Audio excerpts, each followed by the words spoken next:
he likes mommy. Mommy, that's the best that those, writers got. Let's write this guy into a relationship with mommy. What y'all trying to do? Break his marriage up? Y'all can't put him in a good storyline, so what you gonna do now? God forbid you guys try to tell him or tell her tongue kiss each other on Raw. That better not happen. Right. Back in his in-ring days, Rikishi was known for having a big ass, but now he's just known for being a dumbass. Welcome back, guys, to Fog Wrestling. And you heard it there. Rikishi was on his podcast, and he was voicing his opinion on how he is displeased about his son, Jey Uso, possibly being implemented into this Rhea Ripley, Dominic Mysterio, Liv Morgan love triangle, making it some sort of quadruple thing going on Raw.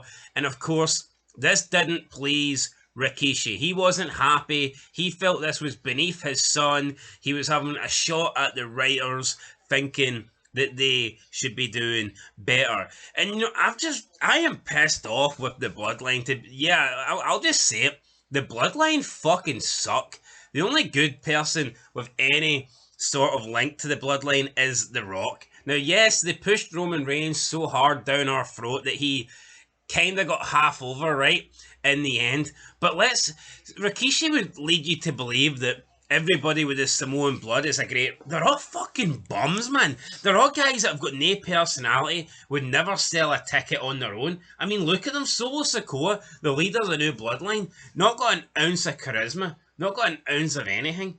They're all the same person. Tamaloa, Tangatonga, they're all fucking bums. Jacob Fatu. Austin knows I wouldn't steer him wrong. No, but they are. Come on. No, they are bums. What was I going to say there? I think Rikishi's just full of fucking shite with this, by the way, because it's fake at the end of the day. This is the guy who used to shove his fat fucking ass in everybody's face, right? You've also got an issue with the whole Bloodline. See Rikishi? He's actually... See his sons? Look at all the amount of stuff that he actually said about Naomi. And, he's a fucking got stuck into his sons over the years. Not supported them. But here he is, burying Jey Uso.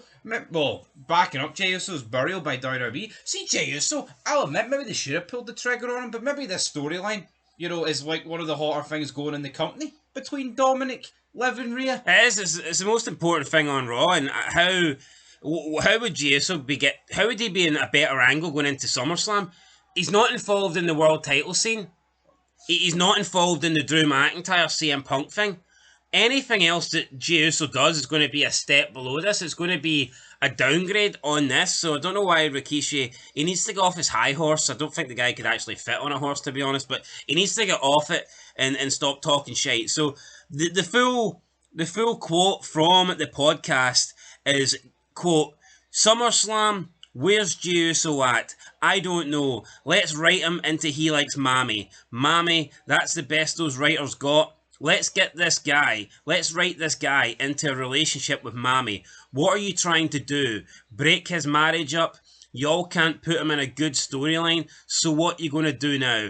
God forbid you guys try to tell him or tell her tongue kiss each other on Raw. Shit, that better not happen." End of quote. So Rikishi's saying that there better be no kiss. Jey Uso is married. Newsflash, Rikishi, Rhea Ripley is married. Dominic Mysterio is married, and they've been having an on-screen relationship for the past 18 months. Half of the people that you shoved your ass into their face were fucking married. You even shoved your ass into the face of Stephanie McMahon when she was close enough to being married to Triple H. I mean, how many single people were there back in the day? To be honest, most of them were dating or in a marriage or a long-term relationship anyway. So why does this guy think it's okay for him to shove his big, fat, probably unwashed, disgusting crack ass into someone's face? But it's not okay if Jey Uso happened to kiss mommy on screen. Has this guy never heard of acting? Has this guy never seen movies? You trying to tell me that only single people get movies where there happens to be a bit of romance and their character may kiss somebody else?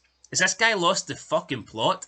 I think he has lost the plot here. I think it'd be different if Jey Uso says he didn't want to do it, but like WWE were forcing him to do it. Even then, that's bullshit. You're getting fucking paid to do it. Grow up. Stop being a little fucking bitch. You know, you're a professional wrestler. You're a sports entertainer. Look at all the money you're getting. Look at the life that you get to lead. Oh, but I don't want to kiss my... She looks like... See, unless Jey Uso came out and said I don't want to kiss her because she looks like a man, that's the only thing I'd accept. See if he came out and says, nah, that's to me is pretty gay, I'd be like, well, fair enough. But... Do you think that's what Rikishi's maybe getting at? Nah, I don't know. But, you know, there's just no excuse for it, man. I don't fucking care. See, Lita, she came out and said she didn't want to do the live sex celebration, but you know what? She womaned up and she went and done it, and it was great. And it got huge ratings. And it's I think it's one of the more memorable... I think it's one of the more memorable segments of all time. Well, at least post-Attitude Era. So, say what you want, right? I mean, at least... just do it. You might not like something. How many times have you not liked something or have you not wanted to do something but you've done it anyway? And it might be even minor things. It might be to protect somebody's feelings or to help somebody out. You might not necessarily wanted to do something but you've done it anyway. And then you've got this professional wrestler here who, for the good of the company and for the good of characters and for the good of television, they think they can just outright refuse to do something. I mean, you're potentially asking him to have an acting romantic kiss. It's not like he's cheating on his wife. No, see the way that Rikishi's getting on here. Like, that better not happen. Is that what you're going to do, fat ass? No, I've lost a lot of respect for Rikishi. Fuck him. He's a big fat bastard. But you know what? See, rewatching Raw, man. We're currently rewatching like WWE, and Rikishi wasn't as good as I thought he was. You know what? It was funny watching him shove his ass into people's faces, right? But I bet that's more of a McMahon thing. McMahon probably got off on that. McMahon probably says, Rikishi, I want you to take it to the next level. You gotta shit on them. When you rub your ass in your face, you gotta take off that big fat thong, and you gotta wipe shit on their nose. You gotta shit on them, Rikishi. You know, that's probably McMahon's next step there. But see, when you think about it, see outside of the too cool dancing and the shoving the ass in people's face, what did Rikishi have? That better not happen. I mean, he had a cool angle, right, when they ran down Austin, but I think that's more because Austin was involved and somebody ran him over. Like, seeing you truly think about it, not being biased, but what did Rikishi himself actually contribute to that? He changed his theme song, I'm a bad man, and I liked that. I thought it was a cool... But do you not think anyone could have played that role? Do you not think, like, they could have stuck, like, a test in that role? No, I agree. But they just needed somebody to be Triple H's driver. I just don't get Rikishi, man, or trying to break his marriage up. Like, shut the fuck up. Rikishi might have been in the driving seat with that car, but he was always a passenger on the storyline. Aye. No, but see, aye, you're the man. That was a good line. Like, celebrate. What I think that was I think I was better than any promo Rikishi cut. Austin knows I wouldn't steer him wrong. I think Rikishi steered wrong. And what's he smoking? And you know what? See Jey Uso, I'll admit, his entrance comes on, people freak out. Michael Cole and Pat McAfee are acting as if they're high on drugs or something, and you know, it's the best day of their lives. But see, once his entrance stops, I don't think there's much to him. No, he's bland, just like every member of the Bloodline. They're all bland. No, I remember. No, but look at the Rock came back, and he just overshadows them all. Hell, even when Sami Zayn was in the Judgment Day, the Bloodline, he was overshadowing them all. You know, he did, but the Usos have always been this jobber tag team. When have we ever really given a fuck about the Usos? Why is Rikishi pretending like his son deserves a main event spot? Main event by name, not main event by nature. No, actually pisses me off though, right? It's like, you've got him saying this on this podcast, and they just sit there like fucking sheep and nod and agree. You know, say what you want about Conrad Thompson, right? And I fucking don't like the guy. But he actually challenges us, like... But that's because every time Bishop's bashing, it's always Bishop bashing AEW. Yeah, but at least he I disagree. See if Bischoff was an AEW fan and Bischoff was bashing WWE, do you think Conrad Thompson would be calling him out? Either way, at least he's still fucking, you know, calls people out, even if we think it's pish. But that's I the- actually despise this, where people just sit there and nod in agreement. No, it's a fucking mess. Rikishi could have turned round and says, I drew bigger numbers than The Rock, and this guy would have nodded his head and agreed. I did it for the walk. Yeah, you did. You know what I mean? Like, Rikishi's... let's be honest, Rikishi didn't put any ass in seats. He might have put his ass into some faces, but he didn't put any... And not the thing He is, didn't put any ass in seats. Rhea Ripley said yeet to having Jey Uso's number. He's making... You're right, he's making it like that they've did like a live sex celebration for fucking real in the ring. I don't even like Rhea Ripley, but I think she's a bigger star than Jey Uso right now.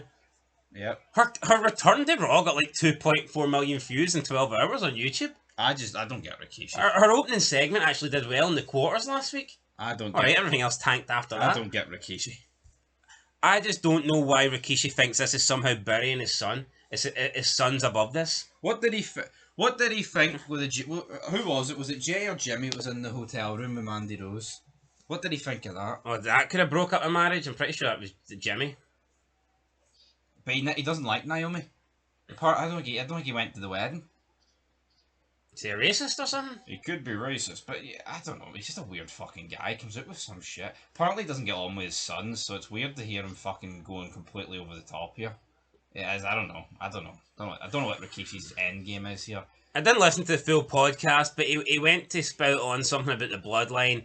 He was probably going to say something along the lines of that there's so much you can do with the bloodline.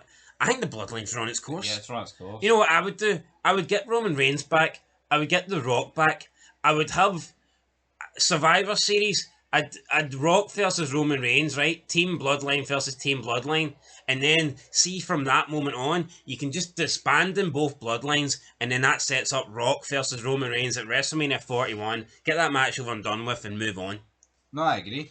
So, look, we've seen the bloodline, and it was pretty good, right? It was decent, I'll be honest. We don't see this new Fairs Network. We don't need that. See the bloodline, it's lasted longer than pretty much every faction in wrestling history. Just in terms of one run. Survivor Series, Bloodline, the decent bloodline versus the really shit bloodline. Have Rock, lead the really shit one or whatever, so because he needs to lead that one so he can bring it up to the decent one's level.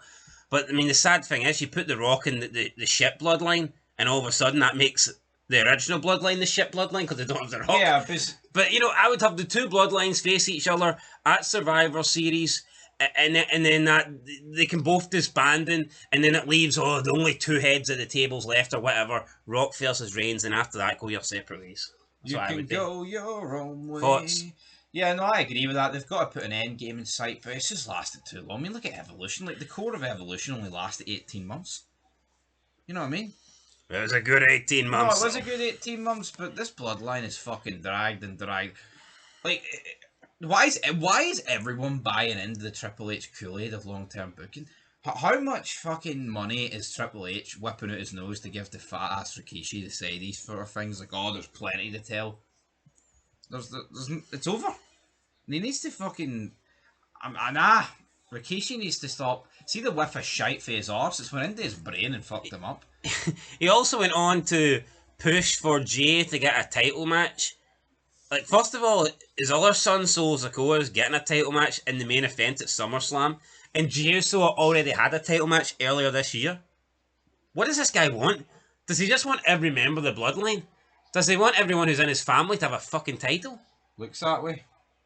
I don't get it. Anyway, guys, that's it. Let me know your thoughts down below. I honestly don't... Personally, I do not rate the bloodline. No, I don't. It's ran its course, man. End it. And I am sick to death of them. All you hear every month, they might be bringing in this guy, listen, here's the fucking truth, and people won't like it. They'll pretend it's different because it's WWE.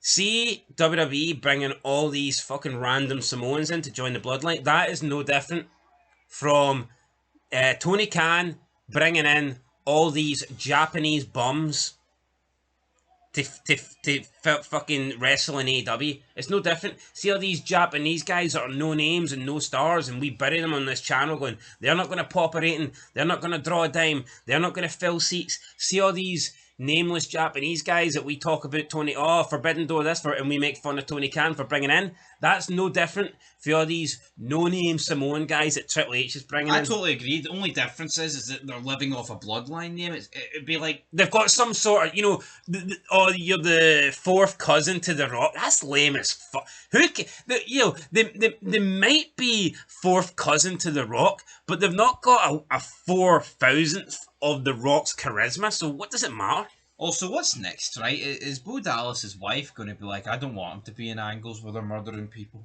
It's fucking fake.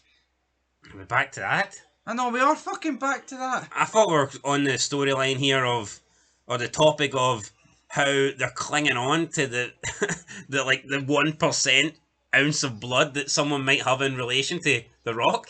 It's sad. Blood is thicker than water. Who's that? Shane Bentley? Who's that guy that was Shawn Michaels' cousin? Aye, the guy in TNA. Yeah, get him back and put him in the main. He's Shawn Michaels' cousin. Put him in the main event. Say what you want, right? The Dudleys is a better family than fucking the Bloodline. And I'm talking about ECW, Sign Guy Dudley, Big Dick Dudley. They did more for me than this fucking group of jobbers. Spike's more over than Jey. 100%. Anyway, let's wrap this up. Put a spike in it. Till next time, Rikishi. Fucking pull that phone back up, you fat bastard.